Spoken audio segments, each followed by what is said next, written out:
While marital challenges come in varied forms, there's nothing new under the sun. Meaning that whatever you're going through in your marriage isn't peculiar to you. There are couples who have gone through it and come through it still together and still so in love. I know very few men who handle their marital challenges the way Daniel does his. This marriage is one unique marriage and one of the strongest I've come across. My name is Uche Macaulay. This love story is by Ijeoma Grace Agu and Daniel Oriahi. I was doing auditions for a series of shorts I did in 2010, and Ijeoma did the audition. She was amazing. See? You know, so she got casted for one of the short films, the lead role in one of the short films. And after that, that was 2010. So anyways, 2 years later, trying to do a feature film, I was looking for who to cast in the lead role, a lady.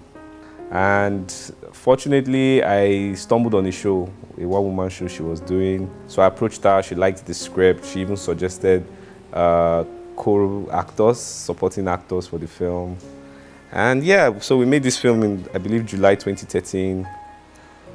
We had this particular scene where she had to play with some other lady, and the lady was really struggling with her lines, and because Ijeoma had assumed the character she was portraying at that point, she was very uncomfortable, and she just couldn't handle the fact that this lady was struggling with her lines, you know, because she was held chained to the window protector, you know, so she was in a lot of pain and it was very uncomfortable for her. So she got really agitated and said she wanted to leave the set. And she left the set, actually. I was very upset. I attacked her. Why would she do such and all that, you know, but after we had that confrontation, I went back to apologize, like probably later at night, I went to apologize. And I discovered a sweeter side of this person, this individual who had been going through so much at the point during the course of the film, you know. So I just had empathy, you know, and that empathy became too emotional. After the production, I just had to like, hey, how far now, what's up? Yes, that night. From the bush back to civilization, because we shot in Ekpe. And on our way back, I had to ride with him, and he started talking to me. Not like a director to an actor, but a guy to a girl, and I'm like, please, don't stop this professional thing between us. You know, like, he likes me, he want for us to date, and I'm like, nope, I can't date you, you cannot date me because we have different value system. Anyway, I couldn't go home that day. I ended up staying at his place. Nothing happened because her car had issues. So the next day it was fixed and I left. But he kept calling me and saying non-directed conversation. We just talked. One thing led to another. I began to like him small. We both kind of felt, you know, that there was need for us to continue in that space. The defining moment when I knew that, okay, I fell in love with this guy was one of the days I visited him, and instead of taking me to the house that I thought he lived in, he took me behind the house, a very small room, like, this is where I stay, this is me. Like, for me, what that did for me was, okay, he's honest enough to bear himself to me. If I'm gonna like you, I'm gonna like you there, you as you are, not, you know, not lie to me or put up false impressions. So that was where it started for me. We had sexual intimacy, but not in that, like, all the way, you know, and all that. I think for me, it was everything combined, like just the visits, the talking. And I just saw she had so much, will I say vision? No, not vision. It was more like she's a very emancipated person. You know, like when she talks and the way she sees the world and sees herself in that space, it fascinated me because it was essential for me to be with somebody who understood the journeys, the trials, the challenges that would take place in the industry, as in during the course of our work within the industry. There's so many things I abide by, I live by. There's so many things I don't believe in. There's so many things I believe in. And if I believe in something, I believe in it. Getting married to him, agreeing, we have to. It's important I say this. I don't, and I never wanted to get married. So for the first time in 29 years, I called my mom up 2 weeks after dating him and I said, I believe I found my husband. There was something that made me say that. I saw his vision and I saw it clearly, like day. I could draw it if you asked me to, even though I'm not an artist. And I believed in it and I knew that I could help with that vision. So he was somebody I believed in totally, his talent, him as an artist, him as a person. He was very honest, he was very vulnerable, he was very open, which in our society is not an attribute you attribute to men. Men bottle up, men don't show, men are men, like we're told. But now I'm seeing a man who is not ashamed to be all of those things, but he's still a man. So he was real, he was a real man to me, and I loved that, and I believed in that. So I had an interview with Jara, and then we'd go everywhere together. So he accompanied me to the interview. And while I was having my makeup done, he brought his chair close to me, put my head on his shoulder, and he goes, I may not have anything, I may hurt you sometimes, but know that I love you, and I love you for the rest of my life, and I'll go on this journey. The guy share career, and then he wants to be so he brings out this blue box, very tiny, and he opens it. But before then, I knew he was going to propose because I was privy to the fact that he had bought a ring before. He didn't like it, so he bought another one. And I heard him asking, oh, her ring finger has the size of a ring finger. So when I saw the ring, I'm like, oh. And I had the interview with this white grin on my face for the rest of the interview. That was how he proposed. Serious, I was really scared. That's just how to put it. I was really scared because it was more like, you're in that. I was in that space, all lovey-dovey stuff, and it was like, man, I would really like to marry you, and this strong tour de force is like, oh, you really want? So let's go on with this thing. Like, let's do this. And I'm like, oh, okay, so I'm like, are you really serious? Are you really ready? Do you have everything you want in place? Blah, blah, blah. And then I borrowed money to make my first film. I was squatting with my aunt. I didn't have anybody or anything. I didn't have anything. And I was like, how am I going to marry in this my condition? So of course all that just kind of wrapped around my head. But I was, there was just that part of me that was still like, you know what, don't let this angel go, don't let this beautiful person leave. It's very important to your mind space, where what you envisioned, what you understand about life. So I wasn't particular about getting married to a man who had it all sorted out, who had money and all that. I didn't want that. So what I had was what I wanted. All I wanted was somebody who loved me. I didn't care if you had any money. Love me, have a vision, we can get there. Rome was not built in a day. So those were not the issues we had in marriage at all. The issues we had were external issues, which was beautiful that it happened in the first year. Because they were external, we had to hold each other and be more in love, be more into each other to be able to fight the external battle we had. We knew that we had to be united, we had to be one and fight with one goal, one cause in mind. So that first year was bonding, and unity. So, but in second year of marriage, we had fought that battle and won.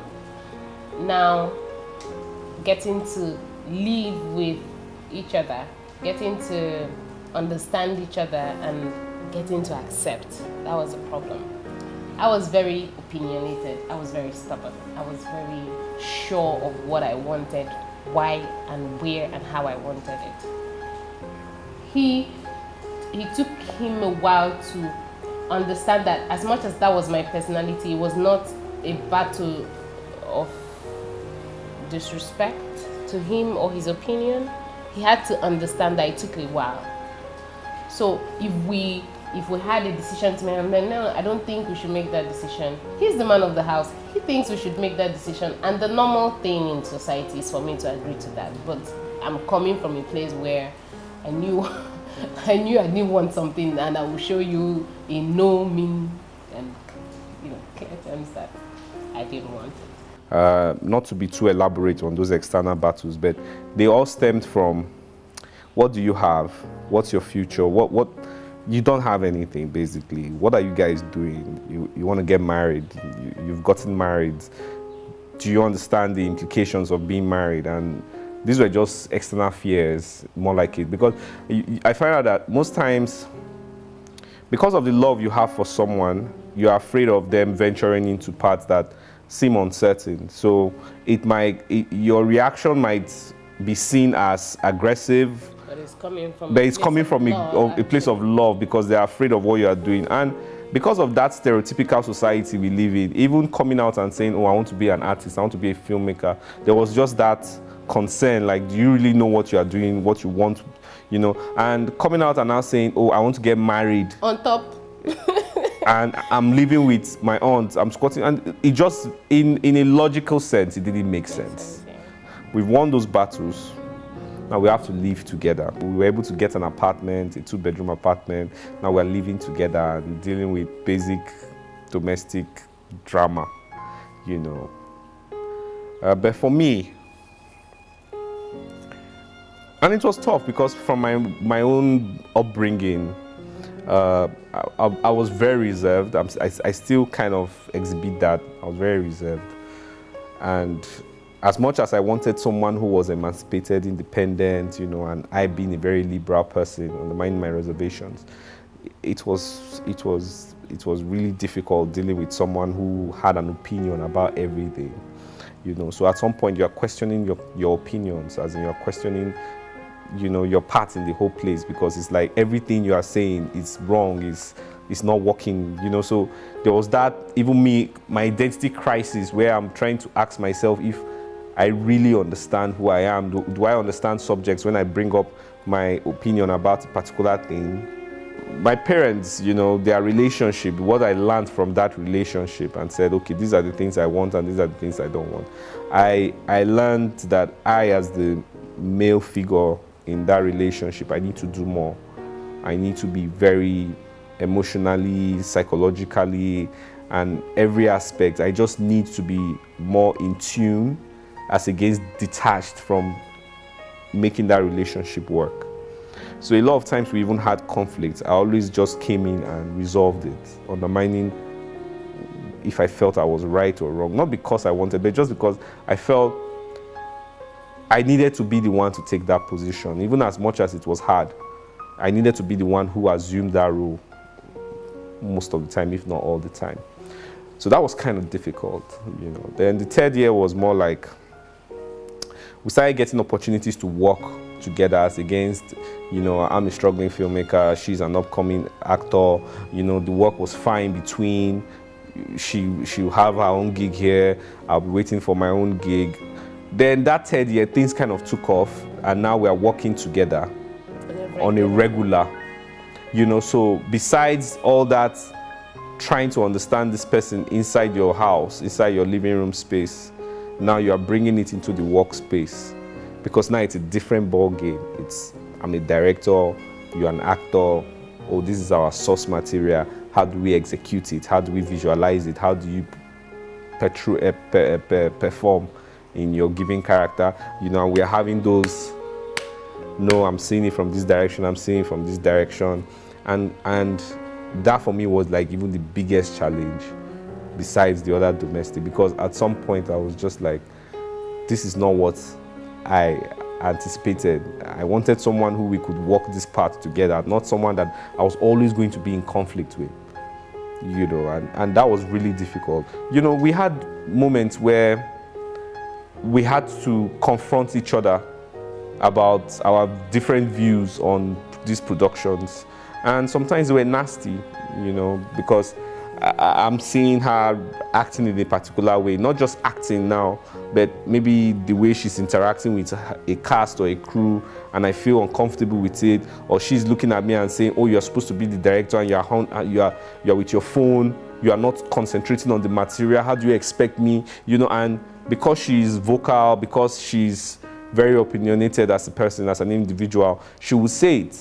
You know, she would just say it, point out blank. And sometimes I'm feeling, oh, my ego is hot. Why do you have to say this kind of thing in public? You know, and we'll go into our room and we'll have that triad where everybody's just, I feel this what I did, this what, you know. So it was very trying. You know, but like I said, because I had made that conscious decision, like, no matter what is happening, you know, it hasn't got to that point where I'm saying, oh, I can't handle this thing. Stay your own. Let me stay my own. Let's part ways. For me, it did get to that point.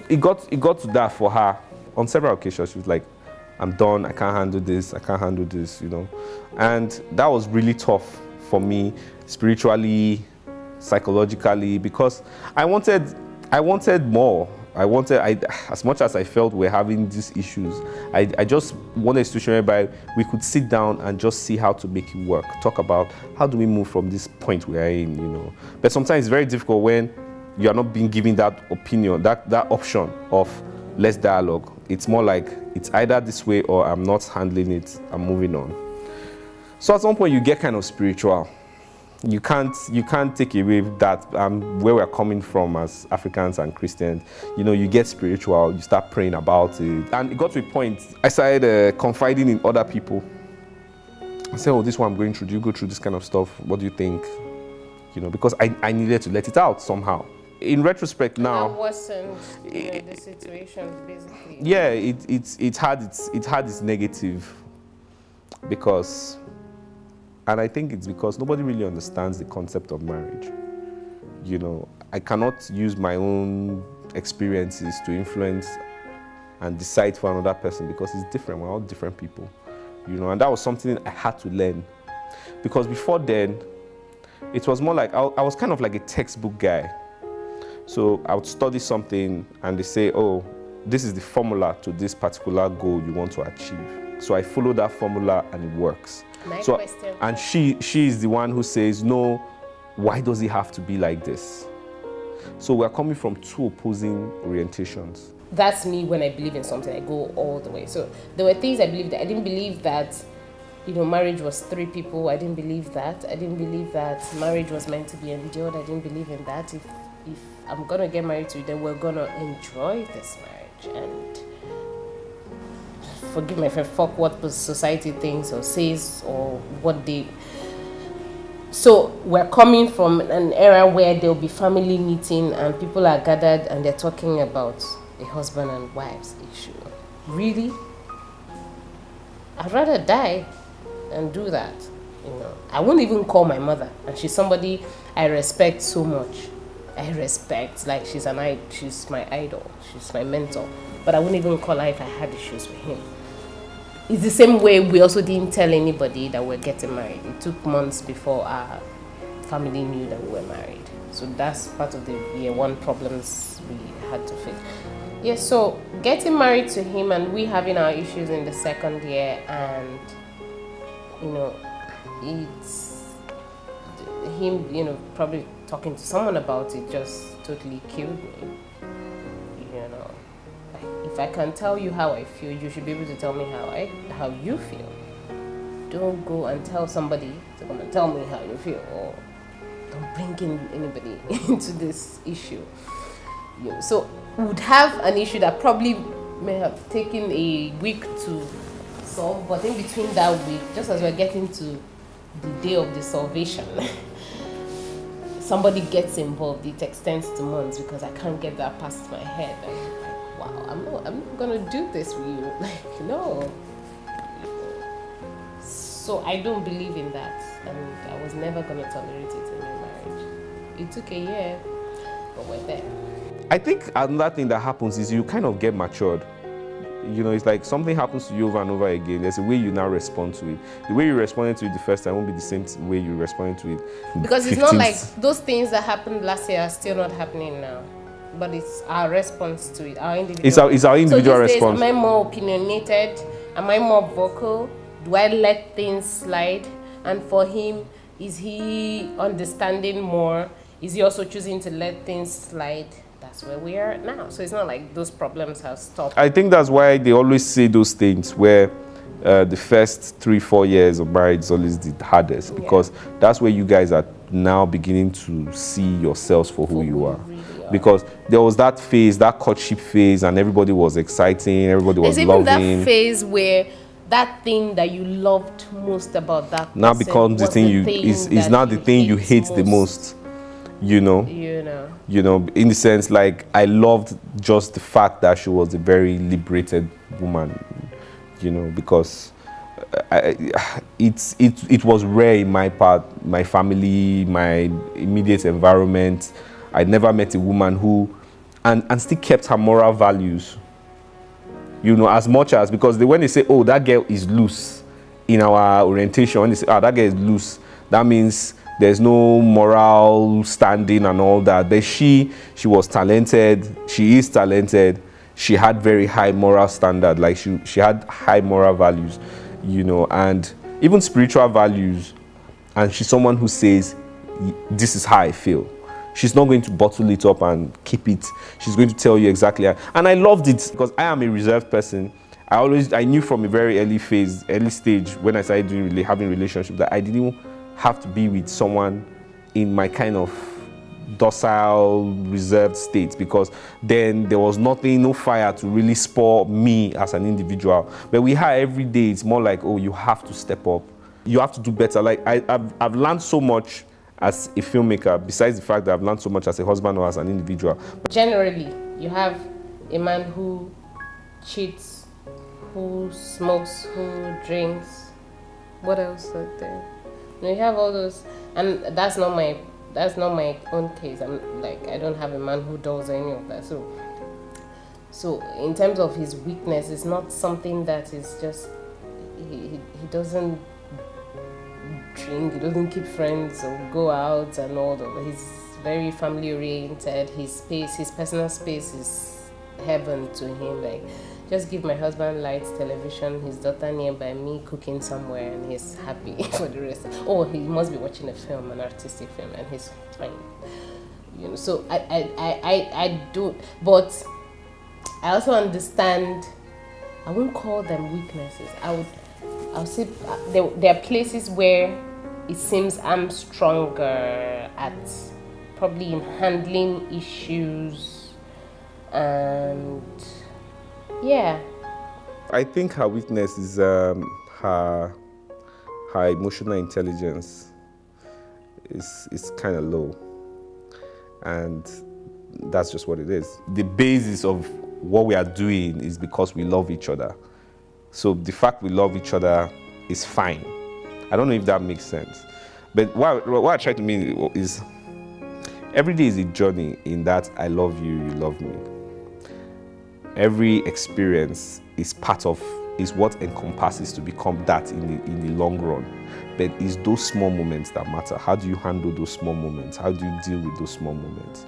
And because she has that general idea, so any approach she gives to it, it's fine. Whether it affects me emotionally, if I feel slighted, if I feel intimidated or abused by that, her approach or execution at that point in time. For her, and she's doing it from that place of, I love you, that's what it is. But I'm like, yes, you love me, but do you understand that when you say this thing like this, it will affect me like this? You know, so that's emotional, that's just emotional intelligence. Some people have high emotional intelligence, some people don't. That doesn't make them abnormal. You have to understand that you are dealing with somebody who is unique in his own space, and how to handle that person needs some kind of IQ.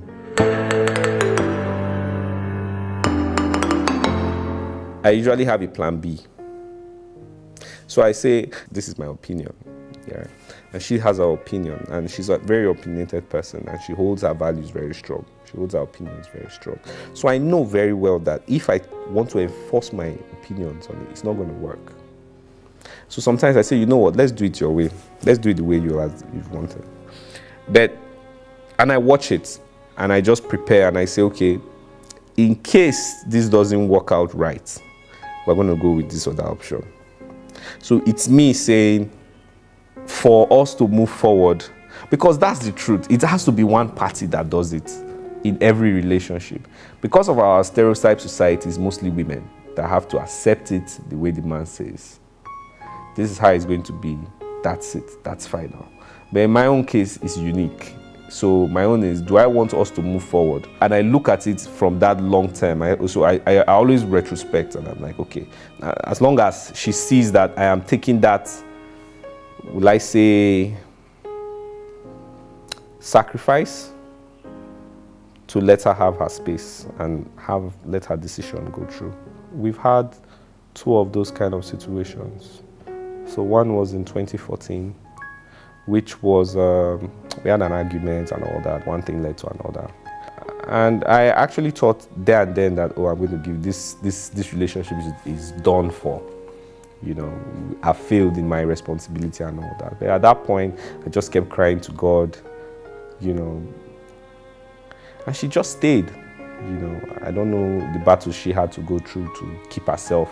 She's not the type that wants to go to church every morning, or, you know, she must pray, we must do it like this, you know. She doesn't seem like the zealous type, but she's very strong in her faith and how she relates with her God, you know. And so when she stayed, undermining the issues we had then, I was like, oh, okay, this must be God, because as much as what I did to her was very bad and all that, and she had told me, look, if you do something like this, I'm going to leave you, you know. But she stayed, and she told me, look, I'm staying because the Bible does not say, you know. And that was, and she meant it 100%. I'll say because of that emotional intelligence, where I'm trying to say, oh, this is how I feel towards what you do and all that, and she's not getting it. She just doesn't understand it, you know. So you are looking for who you can tell, and somebody can say, okay, it's okay, you know, you can handle it like this, you know. And it comes back home because somebody's saying, maybe at some point we've tried to solve it. She's gotten over it, she's getting over one of these confrontations. Then somebody comes in or gives her a call and says, look, you know, take it easy, and that just takes us back 360, takes us back like 10 spaces, you know, because she's like, you brought somebody into this our matter, and I've told you, no matter what we are going through, we have to keep it within. But I'm like, yeah, we have to keep it within, but it's an emotional thing, and I'm an emotional person. Like, so how are we communicating? How are you trying to communicate with me on an emotional level to understand that this is how I'm feeling at this point, you know? I would also attribute it to God, because I was done. I was gone. You know, and I told God, I said, you know, I'm done. So whatever you want. It was more between me and God. I'm like, whatever you want to do to bring that, you have to do. I'm not doing anything. So even with God trying to work in me, I was still fighting it. It took me a while. It took me a while. There are things that will still happen now. You know, and there were things that died then, like my love for him, respect, everything. There's so many things that died. So if all of those, if I don't love, what am I doing anymore? I don't respect, what am I doing? I'm gone. You know, so it was me asking God that, okay, you created me and you know how resolute I can be. So if you want me, if this marriage you brought it, you made it happen, then just do what you have to do. So I was just in my own space, just watching God walk, you know. So I can't take any glory for it to say, oh, I made it happen. I wasn't done with the relationship emotionally, psychologically. I wasn't done. I knew I wanted to be involved with this woman and all that. So I prayed, you pray, then you are more conscious of and cautious of everything. You try to smile, and you try and just show her that she means a lot. The way you take her, the way you lead her, the way you talk to her. Maybe the kind of person I am, you observe somebody and you are now like, okay, this is how this person is. So this is how you deal with this person. For instance, I'm an early riser, so I wake up very early. She wakes up very late. And there's a daughter in the middle of all that. And we don't have a nanny and all that. And this Molly has to go to school.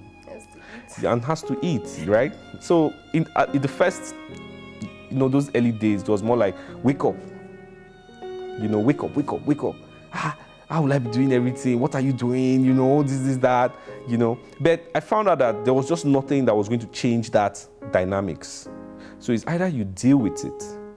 And we don't want a nanny. And we have agreed on that. We don't want a nanny. So how do we make it work? That means somebody has to handle it. And it's simple. If I'm not around, then you have to do it. Yeah. Because I'm not around. But if I'm around and I'm an early riser, I don't see why I shouldn't do it. I knew who he was. Sometimes I tell him, I say, I know who you are more than you know who you are. I know you very well. So there's nothing he has ever done. Even the 2 issues we had, I knew he was that kind of person. And early on in the marriage, I kept saying, please, I know you're like this, but don't do it, or I go work out, So there's nothing he's done that would surprise me. Probably in future, and I pray it doesn't happen because I'm going to work if it happens. He's not a philandering type. So if he comes back one day and I find out he slept with someone, that will shock me because he's not that type. So there's nothing has come to me as a surprise. That's the honest truth. So we're doing a film last year, and she gets agitated again and she walks out of the set. And it's a bigger set, it's a big scale set and all that. And as much as it was shocking, I wasn't surprised because she has done it before. But for me, that was like the biggest, that was like, hey, you've done this thing again. And you are doing it on this kind of scale. Come on, But so besides that, she just ups and says, I'm not doing this. And she walks off and I'm like, and everybody's looking at me like, your wife just walked off the set. So it's different in that sense because then we're in a relationship, but this is different, So for me, that was the whoa, and I surprised myself to this day. I'm surprised to this day the way I reacted to it because I was just calm. I was unusually calm about it, and everybody was wondering, hoping, they wanted to see how I was going to respond and react. And I think to a very large extent, it just kind of, people just perceived me differently, I don't understand this guy. So there are certain things I just avoid. Or we are having a conversation and you just know when to put a stop at that conversation or insisting because I know who she is, and I'm like, because I won't kill myself.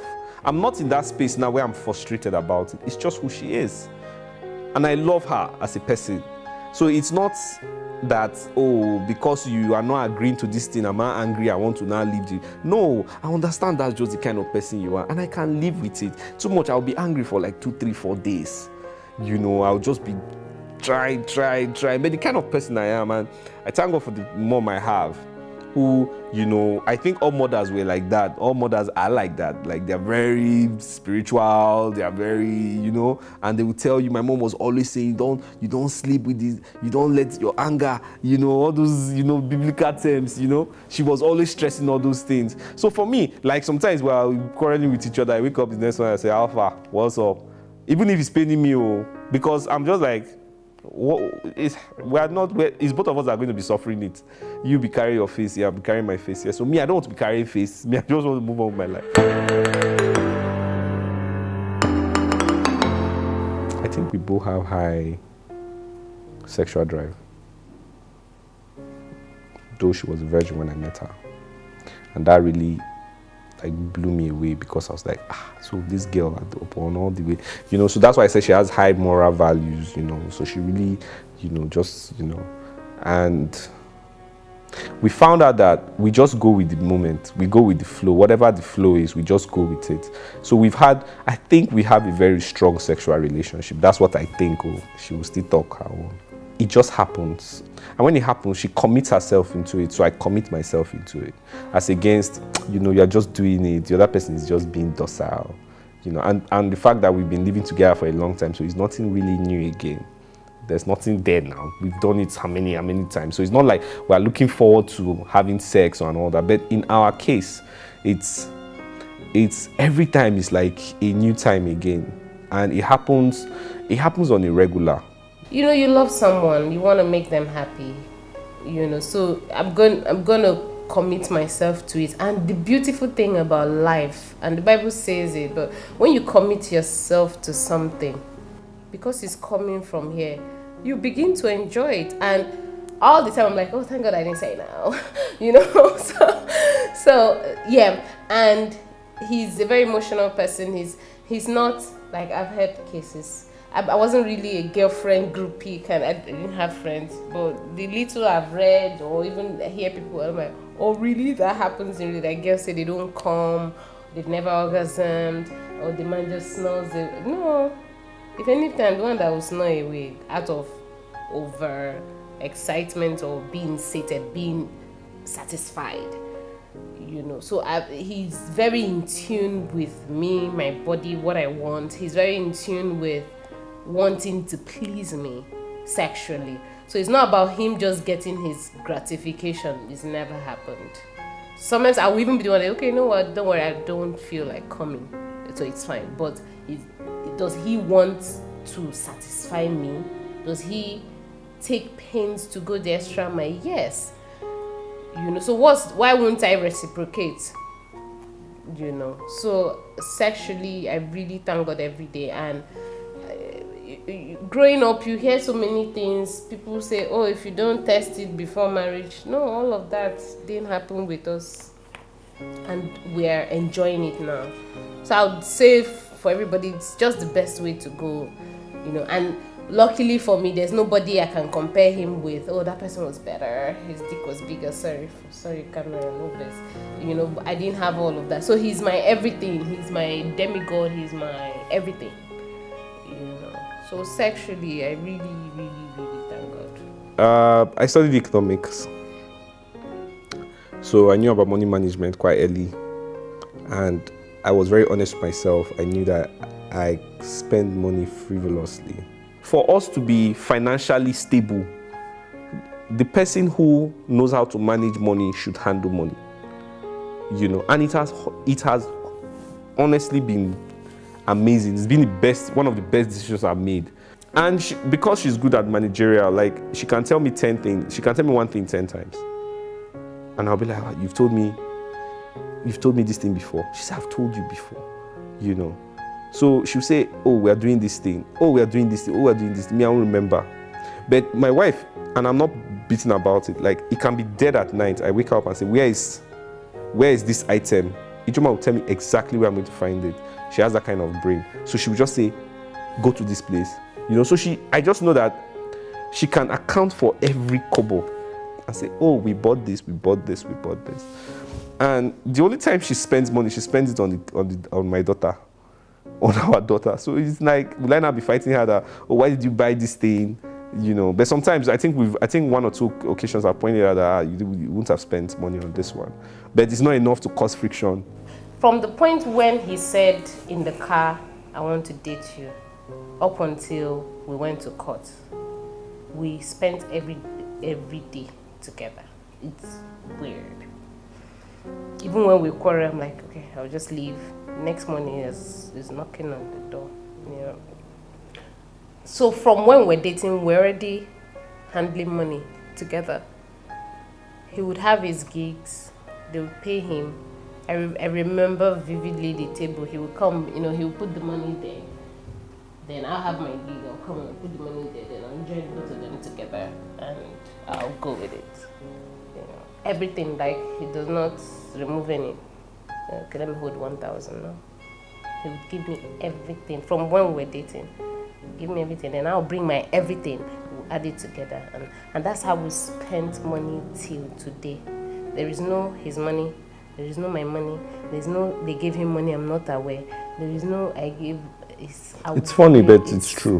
Weird. As in, sometimes I even ask, I'm like, what kind of person am I? Like, you know, there's always that voice. That voice inside telling you, but you are very stupid. Like my mom, my family, friends have said, what are you talking about? Like, you know, how would you say that? As in, I remember a woman asking me when I said, "Oh no, but you are supposed to have some," like, you know, she couldn't understand, and I'm like, but in my case, she's the better manager, so I tell her I need money, and I'm very specific what I need money for, and that's the way we communicate. So I say I need X amount of money for this. So sometimes she'll say, "Okay," and she'll send it over. Sometimes she'll be like, "Oh, but we have this, so, you know, this is how much we have. And we have this. So can that one wait? Or let it wait, you know, and all that." And sometimes it might be like, why this girl to tell me how I want to spend money? You know, that kind of thing. My money again. But I always, like I said, I always look at it and say, okay, is it affecting us? Is it making us better or worse? You know, and in most cases, it's better. And I grew up with my mom. You know, that had a very strong influence. My mom was the one running the home. So there was never a time we lacked. There was never a time she did for herself and, you know, disregarded us. For me, also, if I must say this, if a man trusts you with his money, he has trusted you with his life. And I think even the earth will curse you. The atmosphere will curse you if you abuse that. So this is a man I'm married to who gives me all his money to handle. Then I will not go and buy him that if I know where I would die. Or I will not go and shop for myself. No. All that makes me happy is that I handle his money well and he's seen the result. That's, you know. We've known for 7 years. Yeah, but as in intimately, so let's just say 4 years. Well, keeping the marriage alive, romantic, in love has been, I'm not going to take credit for it. I won't even try. It's been him, because if most of what he decided to do, he didn't do it, I won't be here today. Little things like would have an issue and he would forget it's not about me being a man and I must be mature. He would come and, you know, make it right. It's him choosing family over anything. It's him respecting me, allowing my voice to be heard, because that's the nature of who I am. It's him it's him allowing me to be me, because that's also part of what kills some of these things. When you stop being who you are, when he stops being who he is, when I stop being who I am, then you have no identity, and in that search to reclaim it or to go looking for it, it just spreads you guys apart. So I attribute everything to him. Because of my upbringing and my experience growing up, I just don't want to fail in mostly everything that I do. So if I start something, I want to finish it, undermining. But I understand that in every journey, you must have periods of downsides, you know, downward spiral, and rise up again and all that. So because nobody forced me to get married, I chose to get married to this woman. And I understand that relationships go through these turbulent periods. So every time we have those conflicts and all that, sometimes I'm really agitated, sometimes I'm really frustrated and all. Sometimes I just want to go somewhere and just bury my head in the sand and forget everything. But there's a part of me that says, you know, because you are the guy, because you're the one who initiated this relationship, you have to be the one to make it work. You know, and it's difficult, it's frustrating. So sometimes and it's rare, because we come from a society where they say it's the woman who makes the home. Yeah, but you know, but I'm in this fashion, I'm in this way because of my own experiences. So my father, as much as he was physically present and not physically, you know, abusing my mom or anything, but it was a psychological thing, and I could see how it was affecting my mother. And I grew not to appreciate his style, and I was more in tune with the emotional side of my mom, you know. So that made me kind of an emotional person, because I knew what she was going through, keeping the home and not being able to voice out, because that's the environment then where the woman has to hold on and keep going, pray about it, don't worry, you know. So I said, I don't want to be like that. I don't want to put a woman through that, no matter what. You know, sometimes it hurts when, you know, we are in this period, we're in this turbulent phase, and it's like, oh, I can't handle it again, because I never knew my mom to be that kind of person that says, I can't handle it again. She always found a way. Paris, first time we went to Paris. I was very early in our relationship, so went to Paris for a film festival, you know, all expense paid and all that. Then somebody showed us the city, you know. Then we went to this, there's this bridge they call Pondea or something like that, where a lot of people padlock their, you know. So we went there, and she took a padlock from, you know, very small padlock from our luggages, you know this padlock we use for luggage. So she held on to that one because they said we're going there. So we went there, we just did the whole this thing. So that was one memory for me. I was just like, you know, like you only read of these things, or you hear of them, or you watch them, you know, and you're not having this experience with the person you want to actually have it with. And then, you know, it was very sweet. It was, you know, I would like to keep out that memory. Which one? There's so many. There are many, Sha. There's so There are many. many. I don't even know which one to pick up. Many. But I would always go back to our early days, you know, just him taking me. So I come to visit him, I come down from the cab. I was wearing a white top and a red chinos. Do you remember? And we're supposed to enter, it's a duplex, a big house. We're supposed to enter the front door of the duplex. He takes me to the back, and then we curve, and he opens the gate. And I said, this is me. I can see the bed on the floor, clothes thrown everywhere in disarray. Just a tiny bed by one side of it. I'm like, this is me. So that all that has happened where we are now started from that singular.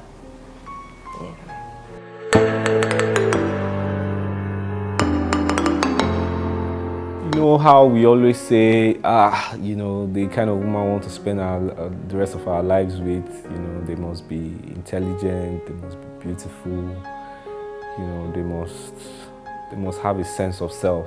Then you finally meet one and you are unable to handle this individual because she has a strong sense of herself. So what do? You keep loving her, you keep showing her that that's why you married her, that's why you want to spend the rest of your life with her. It's because of the fact that she has a high sense of self. And what that does is it makes you more aware of your own self, because you made that decision. You were aware to know what was right for you, what you desire, what you want, what you need, not just want, what you need to be a successful individual. And any intelligent man would know that the woman folk is not a docile race. They are not Anymore. they are not less of who we are. Rather, they are even more. They are able to articulate more pain. They are able to be more multitasking, you know, than even we. And I think you as a man, you know that. If you are aware of who you are, you know that the woman is a very strong being. And being with her makes you a stronger man. Being with her makes you the head of your home. It solidifies your place in society. Not like that cares, that matters actually. It doesn't matter, you know, but in your home, because you will be held with high esteem. She has put herself not beneath you, but beside you. She has accepted you and she wants to spend the rest of her life with you. And that's enough, you know, and you take each day as it comes. And there will be days, there will be many days when you cannot handle it. But you can't give up because you are the head of your home. You are the one who is leading the ship. Whether anybody likes it or not, you are the head. So you meet this guy and you like him, and it's just that he doesn't have money, he doesn't have the finer things of life. What is the finer things of life if it's not happiness, if it's not things that you can quantify, you can literally see and touch? There are those, you know, inanimate things like joy, like peace, like love. You know, to be loved and to love someone and be loved in return, to be valued, treated with respect, they far outweigh any physical assets, material thing that you can still get. Does he have a vision? Does the guy, does he see himself somewhere in 5 years, 10 years? And is he walking towards it? It's one thing to have that vision, it's another thing to be, your vision is A, you're in Z. Your vision is in A, so you must face A and align with it as a woman. And when you align with it, you help him achieve that vision. All that money, all that asset, there are things, you know, you would have as a result of going that route that you tell yourself that, wow, I never expected this. But that's just how life is. God blesses this, the earth blesses, the atmosphere blesses such a union. So don't fret.